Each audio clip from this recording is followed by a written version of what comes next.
Praise the Lord. എസ്തേറിൻ്റെ പുസ്തകം 3-ാം അധ്യായം അതിൻ്റെ 1 മുതൽ 15 വരെയുള്ളതായ വേദവാക്യങ്ങൾ.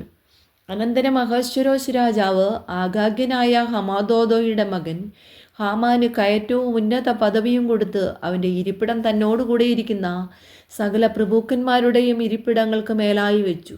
രാജാവിൻ്റെ വാതിൽക്കലെ രാജഭൃത്യന്മാരൊക്കെയും ഹാമാനെ കുമ്പിട്ട് നമസ്കരിച്ചു. രാജാവ് അവനെ സംബന്ധിച്ച് അങ്ങനെ കൽപ്പിച്ചിട്ടുണ്ടായിരുന്നു. എങ്കിലും മൊർദെഖായി അവനെ കുമ്പിട്ടില്ല, നമസ്കരിച്ചതുമില്ല. അപ്പോൾ രാജാവിൻ്റെ വാതിൽക്കലെ രാജഭൃത്യന്മാർ മൊർദെഖായിയോട്, നീ രാജകൽപ്പന ലംഘിക്കുന്നത് എന്ത് എന്ന് ചോദിച്ചു. അവർ ഇങ്ങനെ ദിവസം പ്രതി അവനോട് പറഞ്ഞിട്ടും അവൻ അവരുടെ വാക്ക് കേൾക്കാതിരുന്നതിനാൽ മൊർദെഖായിയുടെ പെരുമാറ്റം നിലനിൽക്കുമോ എന്ന് കാണേണ്ടതിന് അവർ അത് ഹാമാനോട് അറിയിച്ചു. താൻ യഹൂദനെന്ന് അവൻ അവരോട് പറഞ്ഞിട്ടുണ്ടായിരുന്നു.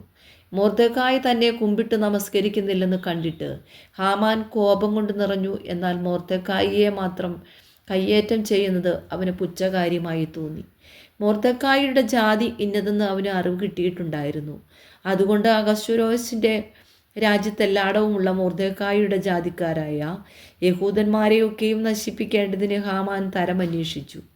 അഹശ്വേരോശ് രാജാവിൻ്റെ 12-ാം ആണ്ടിൽ നീസാൻ മാസമായ 1-ാം മാസത്തിൽ അവർ ആദാർ എന്ന 12-ാം മാസം വരെയുള്ള ഓരോ മാസത്തെയും കുറിച്ച് ഹാമാൻ്റെ മുമ്പിൽ വെച്ച് പൂര എന്ന് ചീട്ടിട്ട് നോക്കി.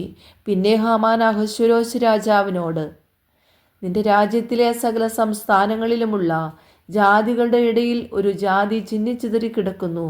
അവരുടെ ന്യായ പ്രമാണങ്ങൾ മറ്റുള്ള സകല ജാതികളോടേതിനോടും വ്യത്യാസപ്പെട്ടിരിക്കുന്നു. അവർ രാജാവിൻ്റെ പ്രമാണങ്ങളെ അനുസരിക്കുന്നതുമില്ല. അതുകൊണ്ട് അവരെ അങ്ങനെ വിടുന്നത് രാജാവിന് യോഗ്യമല്ല.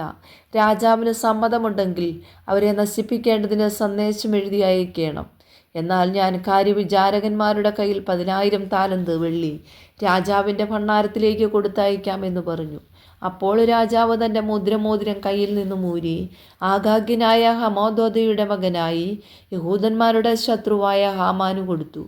രാജാവ് ഹാമാനോട്, ഞാൻ ആ വെള്ളിയെയും ആ ജാതിയെയും നിനക്ക് ദാനം ചെയ്യുന്നു, ഇഷ്ടം പോലെ ചെയ്തു കൊള്ളുക എന്ന് പറഞ്ഞു.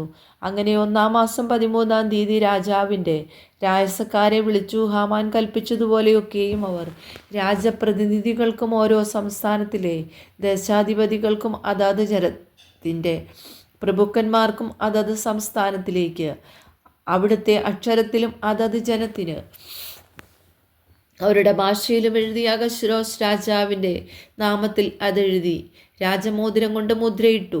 ആദാർ മാസമായ 12-ാം മാസം 13-ാം തീയതി തന്നെ സകല യഹൂദന്മാരെയും ആ ബാലവൃദ്ധം ജനങ്ങളെയും സ്ത്രീകളെയും കൂടെ നശിപ്പിച്ച് മുടിക്കുകയും അവരുടെ വസ്തുവക കൊള്ളയടിടുകയും ചെയ്യണമെന്ന് രാജാവിൻ്റെ സകല സംസ്ഥാനങ്ങളിലേക്കും അഞ്ചൽക്കാർ വശം എഴുത്തയച്ച് അന്നത്തേക്ക് ഒരുങ്ങിയിരിക്കണമെന്ന് സകല ജാതികൾക്കും പരസ്യം ചെയ്യേണ്ടതിന് കൊടുത്ത തീർപ്പിൻ്റെ പകർപ്പ് ഓരോ സംസ്ഥാനത്തിലും പ്രസിദ്ധമാക്കി.